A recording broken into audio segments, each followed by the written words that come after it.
Today's learning target is I can evaluate or solve problems using order of operations.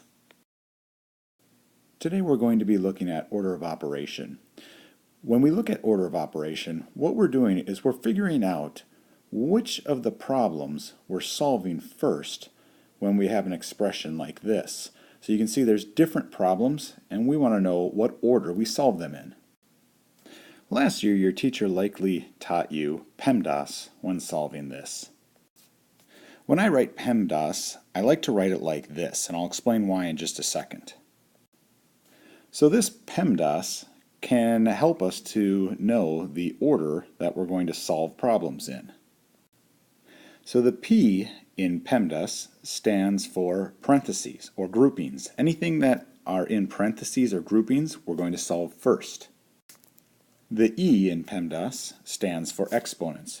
So if you get an exponent, you're going to solve that next. Now, the M and the D in PEMDAS, you'll notice I write on the same line. Those stand for multiplying and division.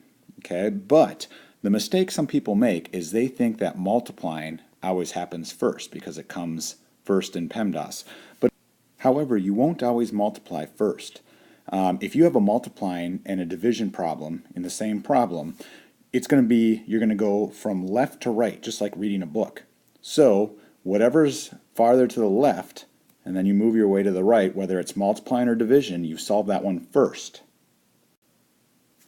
And then you have the A and the S in PEMDAS, and again, that's the same way with multiplying and dividing. I write them on the same line because that stands for your addition and subtraction, and you're going to go from left to right. Again, whichever way the problem, if you have a subtraction problem that's farther to the left, you're going to solve that first. And just a little side note for you, I learned order of operation using the acronym GEMMA or GEMMA, and I remembered it by saying goats eat mushy apples. So the G stands for groupings. Groupings are just like parentheses. The E stands for exponents. The M stands for multiply and divide, and again, whichever comes first, left to right. And the A stands for add and subtract, again, whatever comes left to right. So you might hear me refer to GEMMA or GEMMA. It's the same as PEMDAS. So in today's assignment, I'm going to be asked to evaluate or solve the expression or the problem right here, and then justify each step means show your work. So you're going to show your work and you'll see how I do that here.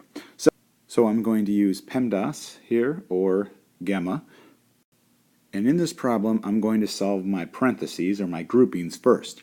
So I see right here is a set of groupings. So I'm going to solve 9 minus 4 is 5. So I write it right below there.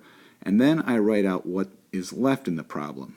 So now I'm left with just this one problem, 25 divided by 5, which would be 5. So there's my answer, and I've justified my work by showing it. All right, let's evaluate this expression right here now. Now, I see that there are no parentheses or groupings in this problem, so I'm going to go down to my next, exponents. I don't see any exponents. So now I go down to the multiplying or dividing. And I see right here there's a multiplying problem. So here's what you should do to show that. I'm just going to create a grouping just like this to show me that's what I'm going to do. So I'm going to solve 2 times 6, which is 12. And now I write down the rest of the problem that I still have yet to solve. So now it looks like this. Now there's no more multiplying or dividing, so I can see I just have adding and subtracting left. And I see that's my next step. Now remember, there's an addition problem and a subtraction problem. When I have both of them, I just go left to right. So I start here, I do the problem here first. So that's right here. I'm going to create a grouping just to help myself out. And I'm doing 14 minus 12 is 2. And I write out the rest of the problem is 9. And then when I solve that, I get 11. All right, here's our next expression to evaluate. I see there are no parentheses or groupings, but I do notice an exponent. That's my next step. Okay, so no parentheses, I go down to exponents, and there's one right here. Now be careful. Some mistake that people are going to make are they're going to say 3 times 3. Remember, this is an exponent. It means I times 3 by itself 3 times. So 3 times 3 times 3, I know that's 27. I can do that mentally, and I write out the rest of the problem. You're going to need to do that today. Okay, now there's no more exponents, so now I know that I'm at my multiplying or dividing, and I see I have both. Now remember, just like a book, I'm going to go from left to right. So here's my problem first. I'm going to put a grouping around that.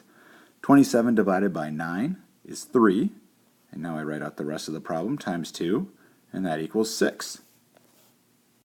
All right, this problem here looks a little goofy, but we're going to solve it the same way. So we're going to start off with our parentheses or our groupings. Now, notice here's a set of parentheses, and here's another set of groupings. So we're going to start with the inside parentheses first. So 6 plus 3 is 9. I'm just going to write it like that. Okay, that's in those parentheses. And then there was a 2 here. Okay, that's in there like that. Plus 4. Okay, now we're going to do this problem right here in this grouping. Okay, and there's no sign here. Remember, when there's no sign, that means we multiply. So this is 2 times 9 is 18, plus what's left over, 4. And when I add that up, I get 22.